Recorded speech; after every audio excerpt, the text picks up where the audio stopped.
akan bersedia untuk memastikan bahawa masalah-masalah perburuhan itu dapat diselesaikan dengan sebaik yang mungkin. Keselamatan sosial bagi pekerja-pekerja akan sentiasa dilindungi.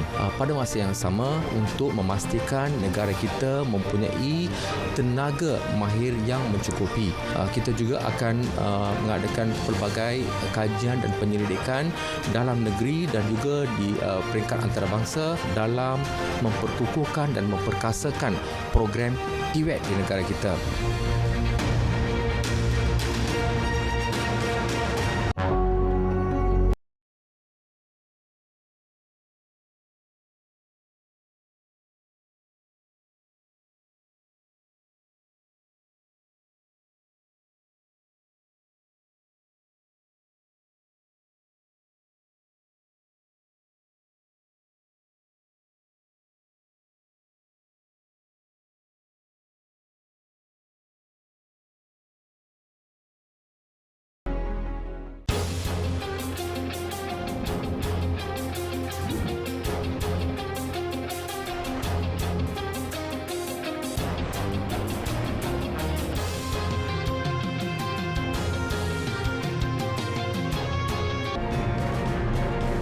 Good evening and salam perpaduan.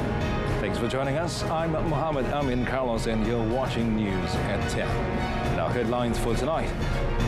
1.8 billion ringgit saved after re-evaluating flood mitigation projects.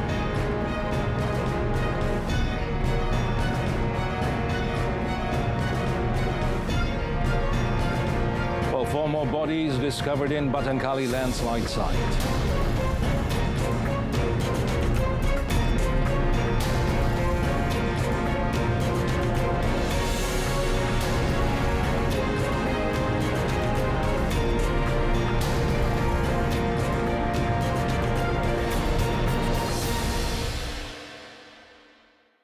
Well, the government managed to save 1.8 billion ringgit following the re-evaluation of several flood mitigation projects.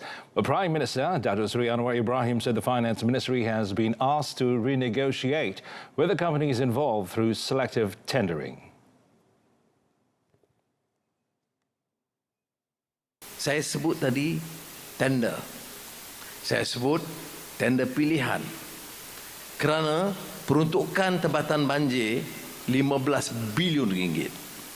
Bila dia buat rundingan terus tanpa tender, kosnya melambung. Tapi dalam seminggu, bila saya arah Kementerian Kewangan merunding semula, bincang balik dengan syarikat-syarikat melalui proses tender terpilih, kos 15 bilion itu boleh dikurangkan sehingga 1.8 bilion ringgit boleh diselamatkan. Bayangkan 1.8 bilion ringgit ya, boleh diselamatkan dari projek 15 bilion ringgit. Ini isu tata kelola yang baik. Ini isu pimpinan harus pastikan jangan ada ketirisan. Well, speaking at the National Hawkers and Petty Traders Day Convention 2022 in Putrajaya today, he said issues of governance and accountability in financial management need to be prioritized in government administration and people's projects. On 6 December, the Premier ordered a review of 7 billion ringgit worth of approvals under the 15 billion ringgit RTB project that were conducted through direct negotiation instead of a tender process. All temporary flood relief centres or PPS throughout the country will be gazetted automatically and function as full-fledged PPS. Deputy Prime Minister Dato Sri Dr. Ahmad Zahid Hamidi said the National Disaster Management Agency or NADMAR has been directed to gazette all PPS where flood evacuees are sheltered. Meanwhile, he said the government will make optimum preparations in addition to ensuring coordination among all agencies and welfare bodies. Jalan-jalan yang boleh dilalui tidak dapat dilalui, tapi saya semalam di mesyuarat Jemaah Menteri, saya telah meminta Menhan Menteri Pertahanan untuk memobilisasikan truk di depo bekalan supaya dapat digerakkan ya di kawasan-kawasan yang sedia mengalami banjir dan juga kawasan-kawasan yang dijangka mengalami banjir, supaya soal bekalan makanan, soal pengangkutan bot umpamanya, dan soal kesihatan. Datuk Seri Dr. Ahmad Zahid said the Health Ministry would also be involved for disease monitoring during the floods and post-floods. He added the Terengganu State Secretary and district officers of the 8 districts in the state had been told to remind residents to be vigilant and to evacuate immediately when asked to do so by the authorities. Well, the floods which has hit several states in the country does not warrant the government to declare a climate emergency yet. The Home Minister, Datuk Seri Saifuddin Nasution Ismail, said there are certain processes and evaluations that have to be carried out before such a declaration can be made. Well, on the whole, he said the flood operation is under control and running well, with reports submitted regularly, including during yesterday's cabinet meeting. Meanwhile, the ministry is also prepared to mobilize more assets if needed, such as rescue boats, four-wheel drive vehicles, and even aircrafts to evacuate flood-affected residents to relief centres. Kekuatan anggota setakat ini untuk KDN, saya tak sebut bagi pihak agensi lain, polis dan tentera, kiraan kasar sekitar 800 anggota, Kelantan sahaja. Polis dan rela, 2 agensi di bawah KDN. Pada masa yang sama, saya diberikan komitmen oleh Datuk Zaki, Datuk CPO, kekuatan tambahan boleh saja dikerah. Walaupun ada juga anggota polis yang terlibat dengan masalah banjir, tapi itu tak mengurangkan komitmen mereka. Jadi aset sekarang, kombinasi anggota kedua agensi ini mencecah 800, bergantung kepada keadaan semasa. Aset itu boleh saja ditambah. He said this while visiting the temporary relief centre in Alor Pasir. The Malaysian Army, TDM, has been laying the groundwork since October to face the northeast monsoon, as well as appointing commanders in each state to organise the movement and troops and assets to provide assistance during the flood season. Chief of Army, General Tan Sri Zamros Muhammad Zain, said the Army is ready as the first responder and will act if more aid is needed. Kita ada appointed military commander dekat semua negeri-negeri kita. Daripada Perlis sampailah ke Sabah Sarawak, kita ada appointed military commanders. Mereka ni tugaskan untuk menjaga state-state di bawah kerajaan tempatan. Jadi mereka ni akan membantu. Kalau sekiranya, contohnya kalau kawasan tu macam contohnya sekarang ni banyak di Kelantan dan Terengganu. Kan? Walaupun aset kita macam contohnya Kelantan di bawah 8 brigade dan Kelantan dan Terengganu. Kita dah deploy dah truk-truk kita, aset-aset kita. Tetapi sekiranya mereka tak cukup, aset ke, anggota ke, dia akan request melalui dia punya formation headquarters ataupun division. General Tan Sri Zamros said 64 officers and 1,311 members have been mobilised with 8 7-ton trucks, 33-ton trucks and 21 boats to help the public authorities move flood victims to relief centres. He said the Army also has reserve troops of 962 officers and a 17,742 strong infantry on standby in case the flood situation across the country becomes critical. Well, over 100 councillors were prepared by the Women, Family and Community Development in the Peninsula to help those affected by floods. Minister Datuk Sri Nancy Shukri said councillors would be stationed at PPS to stabilise the emotions of flood-affected residents. Kaunselor kita sentiasa ada. Kita ada lebih 100 kaunselor di seluruh Malaysia ni, di Semenanjung ni. Jadi mereka memang ditugaskan untuk pergi ke PPS juga. Takut ada yang tidak dapat dari segi emosi, tak boleh menanggungkannya. Tapi setakat ini tak ada kita menerima sebarang laporan negatif lah. Well, she was met after visiting the family of victims who were electrocuted in Kampung Bendang Surau, Merak Tumpat. Dato Sri Nancy also expressed satisfaction at the provisions prepared at every PPS in terms of food, drinks, hygiene and comfort. Religious agencies under the Department of Islamic Development Malaysia, JAKIM, have allocated 5.2 million ringgit for those affected by flooding in the East Coast since October. The Minister in the Prime Minister's Department for Religious Affairs, Dato Dr. Muhammad Naim Mokhtar, said the aid is channeled not only in the form of money and goods, but also manpower and moral support. Kita lihat bantuan yang diberikan seperti mana yang saya jelaskan tadi bukan saja yang melibatkan fizikal macam bantuan makanan, tutup, kit ibadat dan sebagainya, tetapi yang pergi ni adalah mereka-mereka daripada agensi agama yang boleh memberikan spiritual bantuan, guidance, nasihat. Saya rasa yang ini pun sangat penting sebab dalam keadaan musibah yang terima ini, mereka perlukan sokongan dalaman. Mereka bukan boleh saja beri bantuan daripada sudut kehendak fizikal, tapi saya rasa yang paling penting juga ialah daripada sudut spiritual. He was met after officiating the departure of the Musa'ada squad to the East Coast. The aid mission to the East Coast states involves 14 vehicles carrying food supplies such as rice and dry food, as well as blankets, the Quran and prayer kits. Well, the bodies of 4 more victims of the landslide tragedy at the father's organic farm campsite Gotong Jaya were found rolled up in a tent at 11:04 a.m. today. Hulu Selangor District Police Chief Superintendent Sufian Abdullah said the 4 bodies were of a man, a woman, a boy and a girl.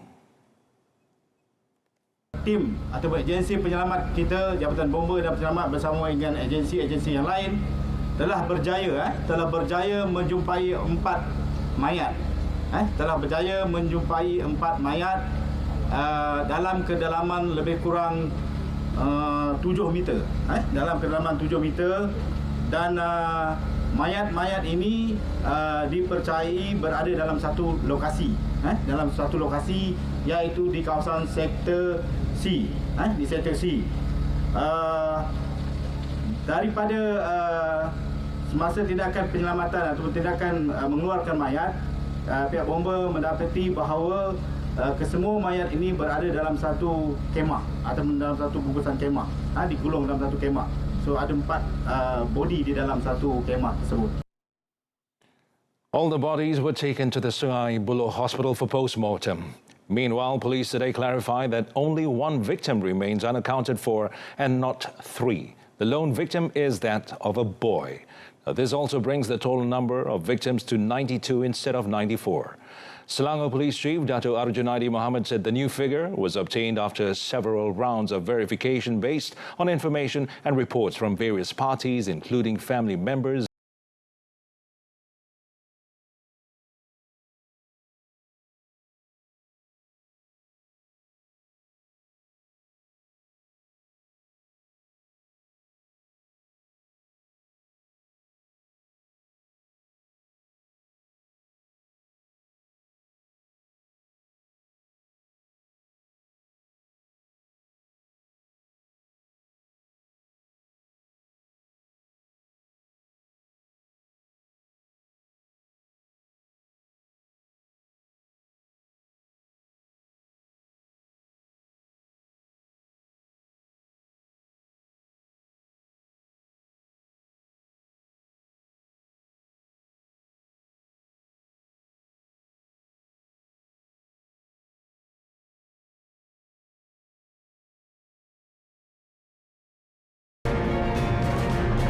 Coming up next, 30% reduction in assessment fees for Putrajaya homes from next year.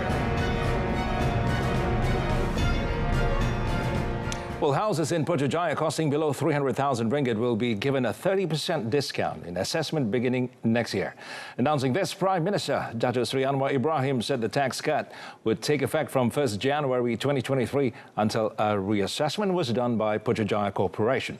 Now, Datuk Seri Anwar said this tax reduction is in line with the unity government's aspirations to reduce financial burden on the rakyat by providing affordable housing in Putrajaya. Now, the 30% cut will be imposed on all residential premises which have been completed since 2017 until today, involving almost 8,500 units. Earlier, the Prime Minister convened a meeting with all members of Parliament or MPs in the Federal Territory of Kuala Lumpur to discuss several policy matters and efforts to tackle the issue of urban poverty. Well, he said, as he stressed before, the main focus of the current government is on the effort to help alleviate the people's burden.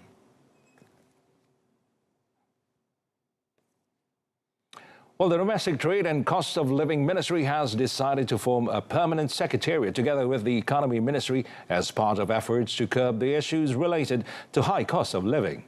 Minister Datuk Seri Salahuddin Ayub said the secretariat will be focusing on efforts to establish an action plan that is more comprehensive. Well, according to Datuk Seri Salahuddin, the Secretariat will hold an engagement session with 11 other ministries that are involved in the National Action Council on the Cost of Living NACOL. Kita telah bersetuju untuk mewujudkan Sekretariat tetap dua kementerian ini, KPDN dan Ekonomi, yang akan pada bila-bila masa boleh mengadakan mesyuarat, pertemuan, engagement, seminar, bengkel dan seumpamanya, supaya kita dapat untuk bergerak ke hadapan dengan lebih efisien. Well, speaking after receiving a contribution of basic food supplies from Syarikat Tamin to help flood-affected residents, Datuk Seri Salahuddin explained that the Secretariat will be headed by the Secretaries General of both ministries, apart from involving the Department of Statistics Malaysia and the Economic Planning Unit. Permodalan Nasional Berhad atau PNB Wholly Owned Unit Trust Management Company, Amanah Saham Nasional Berhad atau ASNB, has announced an income distribution of RM4.60 a unit for its flagship unit trust fund, Amanah Saham Bumi Putra atau ASB, for the financial year ending 31st December 2022. Now, the income distribution consisted of a dividend of RM3.35 and a bonus of RM1.25. Additionally, ASNB announced an additional bonus of 50 cents a unit for the first 30,000 units held by a unit holder, which brought the total income distribution amount to RM8.9 billion, benefiting 10.6 million ASB unit holders.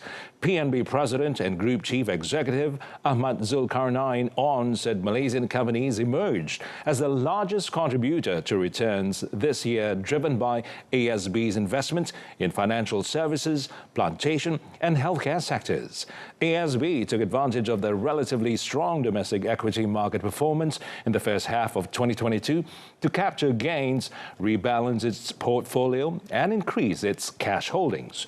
Ahmad Zulkarnain said ASB has continued to deliver a return over its benchmark, resulting from the asset allocation and diversification strategies deployed in recent years. Now, for the first 11 months of the year, PNB's total assets under management increased to RM343.1 billion from RM336.7 billion in 2021.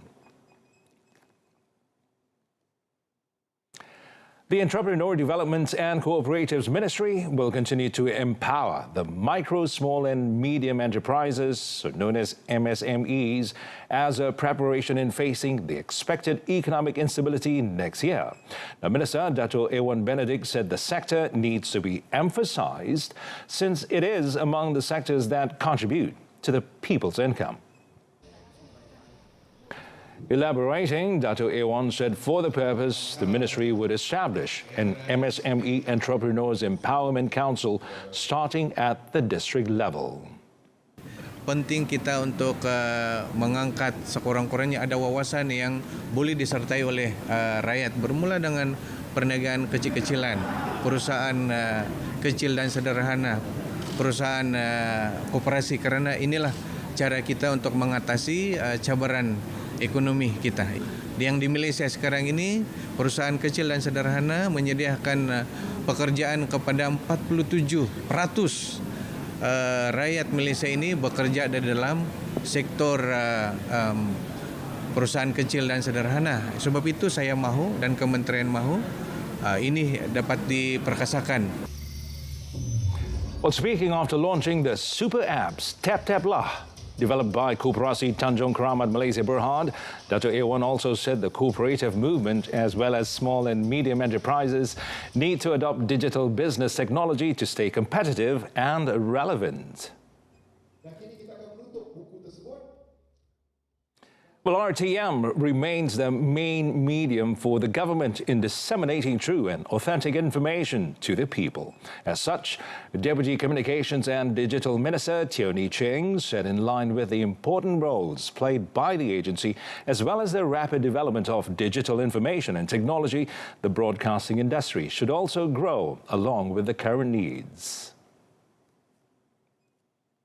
Digitalization of the information adalah sangat penting dan ini juga adalah sama dengan hala tuju RTM supaya kita boleh pastikan bahawa digitalization we are on the right track untuk pastikan bahawa we catch up with time. Well, Teo said she was impressed to see the various channels offered by RTM, not only television channels, but also national and state radio channels in various languages to ensure that no one is left behind.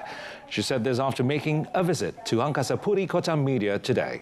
She arrived at Wisma TV at 1:55 p.m. and was greeted by RTM Deputy Director General of Broadcasting for Operations, Putri Joliana Yaakob, before being briefed on RTM's roles and operations.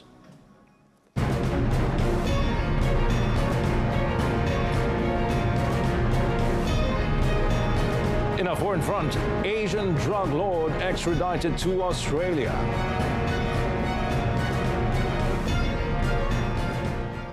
Well, China's state broadcaster CCTV today reported that a Beijing hospital was experiencing high demand as fever patients flooded the emergency ward. Now, one doctor at Beijing Chaoyang Hospital told CCTV that the number of patients seeking treatment had jumped from 100 to 400 a day. Now, with most of them were elderly with pre-existing conditions. Now, the hospital has since increased their medical resources with those in need due to a shortage in medical supplies. In Wuhan, residents helped deliver fever medication to neighbors who remained under home quarantine by bringing it right to their doorstep. State media said local governments were taking steps to address the drug shortages, while pharmaceutical companies were working extra time to boost supplies. Cities in China have also begun distributing free anti-fever drugs to the public as a COVID wave sweeps through the world's most populous country after it starting easing its zero COVID regime from 7th December. The alleged boss of Asia's biggest crime syndicate and one of the world's most wanted men has been extradited to Australia and arrested on drug trafficking charges. Well, Chinese-born Canadian Zi Qilop, 59, is suspected of being the leader of an Asian mega cartel known as Samgor, which is a major global producer and supplier of methamphetamines. Now, he 2021 after a decade-long hunt. Australian police said that the charges relate to a specific 2012-2013 operation transferring drugs from Melbourne to Sydney. Well, a police sting at the time nabbed 27 people and netted 20 kilos of methamphetamine with a current street value of around $3 million.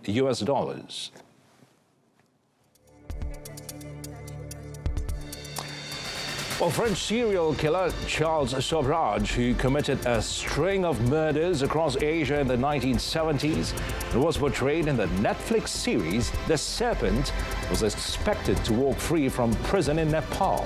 Now, Nepal's sub-court ruled yesterday that Sobrage, 78, who has been in jail in the Himalayan Republic since 2003 for 2 killings in the 1970s, should be released early on health grounds. Well, smoky haze and thick fog persisted in New Delhi and other regions in North India amid wintry temperatures, ensnaring traffic and raising fears for the health of school children. According to the federal government's system of air quality and weather forecasting and research, the air quality reading was 141 on Thursday, put it under the very poor category. A dense fog and a cold wave in northern Chandigarh and Gorakhpur cities caused problems to residents who face challenges in commuting due to low visibility. Brazilian football great Pelé will spend Christmas in hospital. His medical team and family said Wednesday as he receives treatment for worsening cancer as well as kidney and heart problems. Albert Einstein Hospital in Sao Paulo said the 82-year-old requires greater care related to renal and cardiac dysfunctions. It also reported a progression of his cancer, but said Pelé was not in intensive care.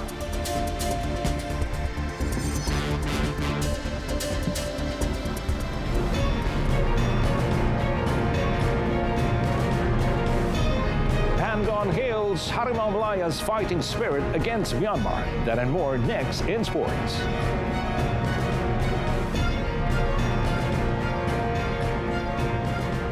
Well, national head coach Kim Pan-gon praised the fighting spirit of Harimau Malaya players after clinching an away win by defeating Myanmar 1-0 in the 2022 ASEAN Football Federation Cup or AFF Group B opener in Yangon. Now, Pan-gon admitted the slim victory at Tuona Stadium did not come easily, especially when his boys had to go through an arduous time by playing in quite different conditions than usual. Well, at the same time, Pan-gon admitted his squad did not show the best performance and felt that the luck factor was also on their side after Ahmad Shian Mohammad Hazmi's brilliant effort cancelled Myanmar's chance to equalize with a late penalty. Now, nimble winger Muhammad Faisal Abdul Halim and Ahmad Shian each emerged as Malaysian heroes when they scored the winning goal in the 52nd minute and brilliantly saved Mayat Kaung Kant's penalty kick at the end of the match. Malaysia will lock horns with Laos in their second Group B match at the National Stadium in Bukit Jalil. Well, Terengganu Football Club Sendirian Berhad or TFCSB today announced its new import player Adisak Kraisong to strengthen the Terengganu FC or TFC squad for the 2023 season. Now, the 31-year-old Thai-born is a national striker of the land of white elephants with extensive experience in football and will fill the void left by the German-Filipino import player Manuel Oit to fill the ASEAN quota. Now, TFCSB Chief Executive Officer Abdul Rasid Juso said the selection of Adisak was based on his reputation and strong presence in the forward position. Now, the club believed he will be able to provide more variety in TFC's attacking machinery, which previously filled by Kapah Sherman and Kipre Chiche. Now, with Thailand, Adisak won the AFF Mitsubishi Electric Cup in 2013 and 2020. In 2018, he won the top scorer title in the same tournament. Adisak is currently playing with the Thai team for the AFF Electric Cup 2022.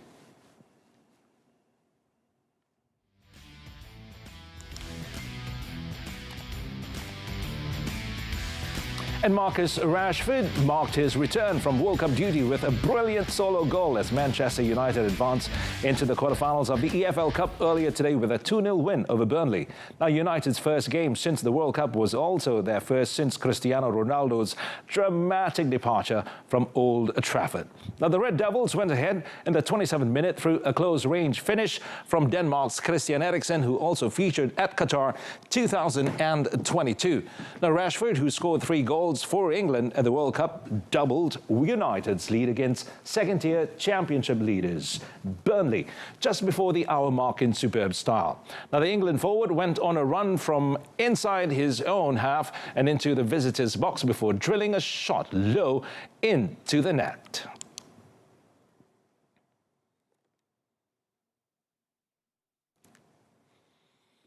Well, that concludes tonight's edition of News at 10. Now, top story: 1.8 billion ringgit saved after re-evaluating flood mitigation projects.